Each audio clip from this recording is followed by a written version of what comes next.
This is a stimulus update and daily news report, and there are major changes going on right now. Looks like President Biden might buckle under pressure and lower the price tag of the $3.5 trillion package. Senator Joe Manchin is calling for it to wait until 2022 to take any action on it, while some Democrats are saying we're probably not going to hit that September 27th deadline. We'll go over these articles right here. Stimulus update, Treasury issues 6-month progress report largely showing positive economic impact, and fourth stimulus check for seniors, a must despite Social Security bump. We'll talk about the debt ceiling and if the U.S. defaults, how there could be cuts to Medicaid, school lunches, and disaster relief programs. I'll play the latest video clip from Bernie Sanders, then I'll answer the questions you leave for me in the comments. If you appreciate these fact-based, fast-paced updates, hit the like button down below, and I'm giving $200 to my subscribers. I'll talk more about that later on in the video, but first, let's get into the important stuff. Janet Yellen, Treasury Secretary, urges Congress to act quickly on debt ceiling or risk economic catastrophe. She's been making this warning for weeks and months, giving a bunch of deadlines saying something needs to happen. The next deadline is mid-October. If nothing happens by then it could spell catastrophe. Now, we've been hearing catastrophe and a lot of bad things, but what does it actually mean? So the White House warns of potential big cuts to Medicaid, school lunch, and disaster relief programs if the U.S. government defaults on its debt.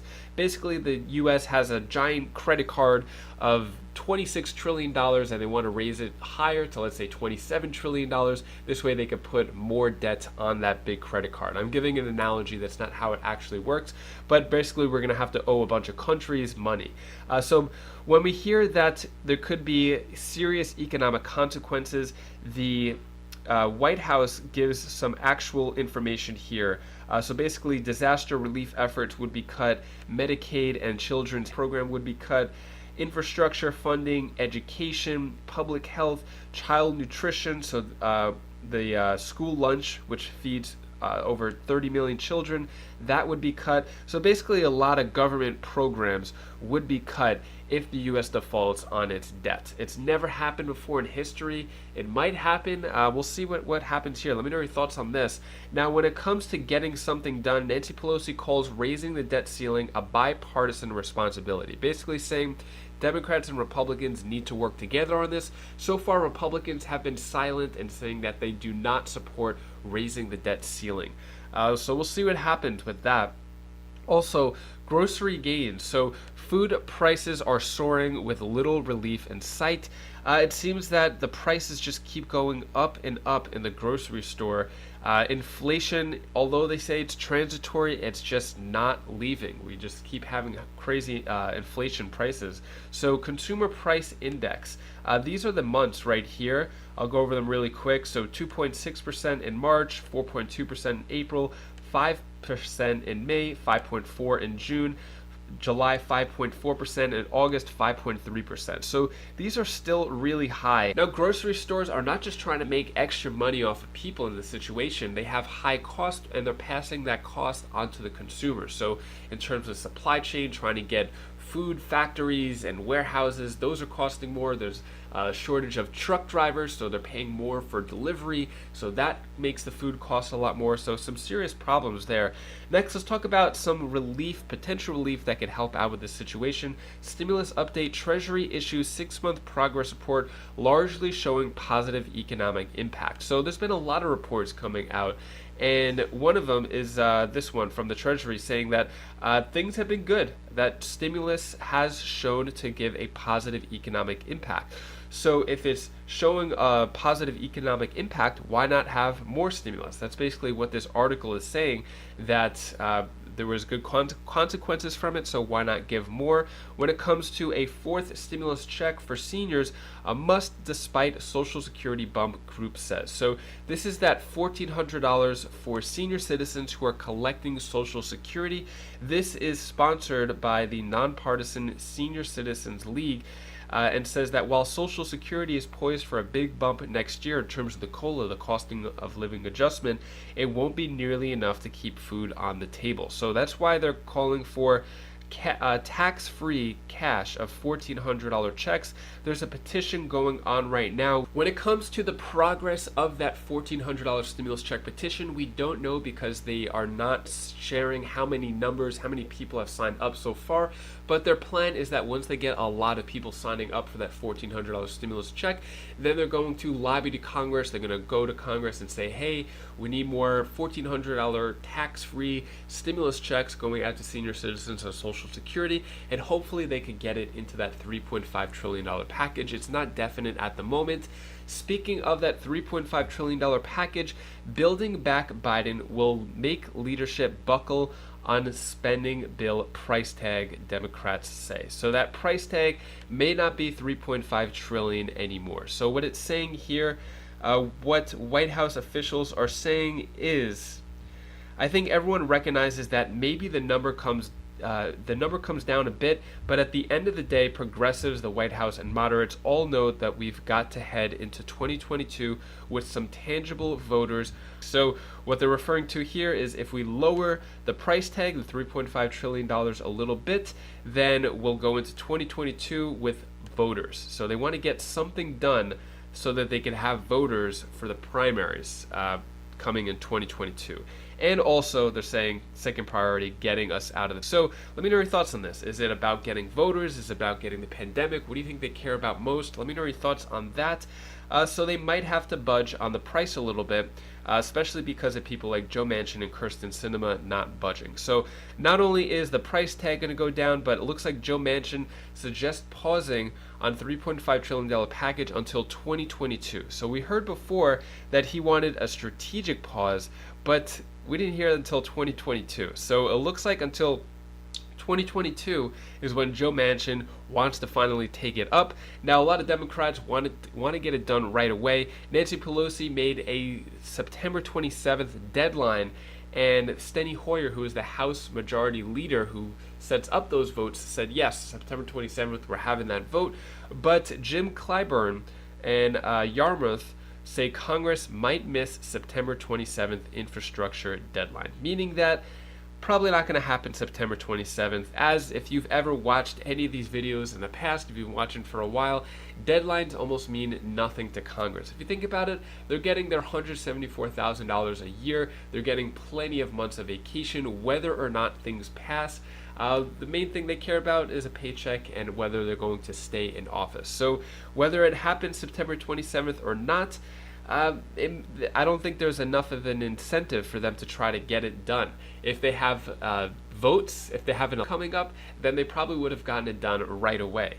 So what they're saying here is what Jim Clyburn is saying. That's why we have so much work going on now. Our leadership is on this. We are working with everybody in all corners of our party. They're trying to get to a common ground on all these issues, and now a few are very comfortable that we are going to get there. The question is, are we going to work to get our goal for September 27th? Yes, we are going to work hard to reach that goal, and sometimes you have to kind of stop the clock to get to the goal. We'll do what's necessary to get there. So he's saying yes, Yarmouth not so much. What Yarmouth, another Democrat from the House from Kentucky, said, I would say we're probably going to slip past September 27th date. Sometime into early October would be my best guess. So, I don't know. Well, let me know your thoughts. Is anything going to happen September 27th? That's only 7 days away. Today's the 20th, so 7 days away for something to actually happen.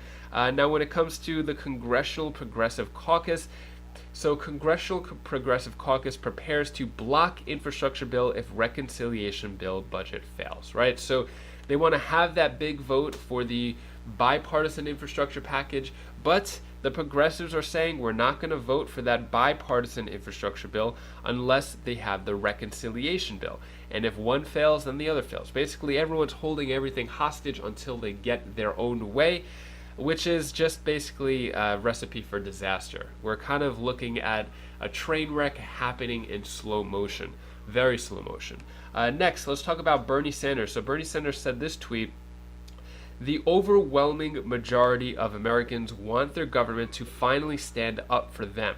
not for the companies, not for fossil fuel industry. This is what we are trying to do. It's an enormous fight. We're going to win it. So here's the latest video clip from Bernie Sanders. Whether or not that can be done is still going to be decided. I know you say you want it done, but isn't this exactly the same kind of social policy that moderates are balking at here? Well, because actually, you're tucking it into a mechanism that even Margaret, you have said in the actually, past the should just be used for budget and spending.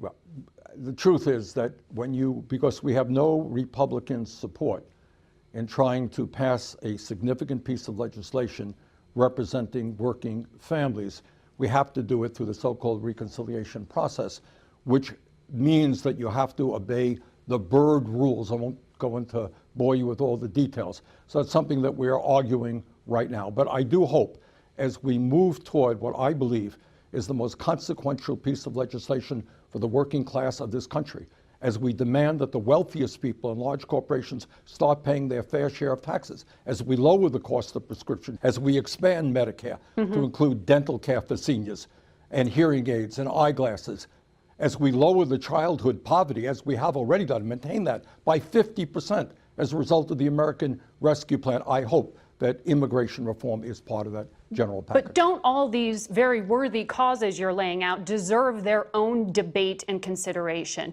You in the past have said that this is not how Margaret, right now we have no Republican support. Zero. There's not one Republican who is prepared to stand up to the companies and lower the cost of prescription. And you may one support Republican either. who wants to build affordable housing. We can't do it without the reconciliation package. So right now what we are doing, and let's be clear, and I want the American people to understand it, we're taking on the pharmaceutical industry who are spending millions and millions of dollars trying to make sure they can charge us 10 times more than the people of other countries. We're taking on the healthcare industry, does not want to expand Medicare. We're taking on the fossil fuel industry, who thinks it's okay to continue emitting carbon while destroying the planet. So this is really a monumental struggle. I understand it's monumental, and it's a struggle within your own party, to be frank, because Senator Manchin just met this week with President Biden. He continues to say the number you're asking for is too big, it's too much. Will you meet with the president this week, and do you plan to give anything here to get closer to the numbers that the moderates in your own party say need to be met? Well, let me tell you this. We have started off, as you know, with, I would guess, 80% of the Democratic caucus supporting a $6 trillion bill. Remember, this is over 10 years. Per year, it's less than we spend on the military. Now, maybe you can tell me, or somebody else can tell me, how much we should spend to save the planet. Because what the scientists are telling us is that if we don't get a handle on climate change within the next few years, there will be irreparable damage. And you know what? I got 4 kids and 7 grandchildren.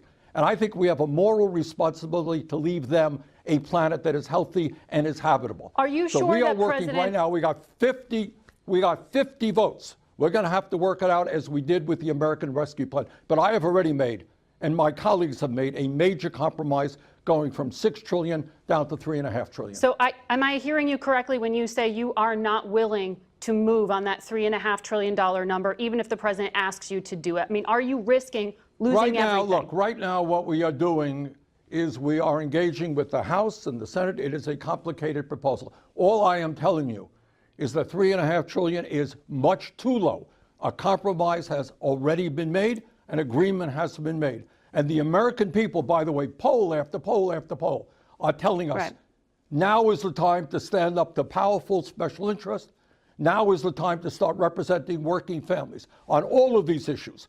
They are enormously powerful. And maybe, just maybe, we can work for workers for a change and not just wealthy campaign contributors. You keep saying the number of 50 votes, but it is well reported that Senator Manchin and Senator Sinema are not with you on this within the Democratic Party. Are you certain that President Biden will get them all in line? We went through this with the American Rescue Plan. We dealt with this with the American Rescue Plan, which, as you know, is the most significant piece of legislation to take us out of the economic decline. And it cut childhood poverty by 50%. It provided unemployment benefits. It did what had to be done to get us out of the emergency. We came together, and I expect, because of the pressure of the American people, we're going to come together again and do what has to be done. Will you meet with President Biden this week, just like Senator Manchin did last?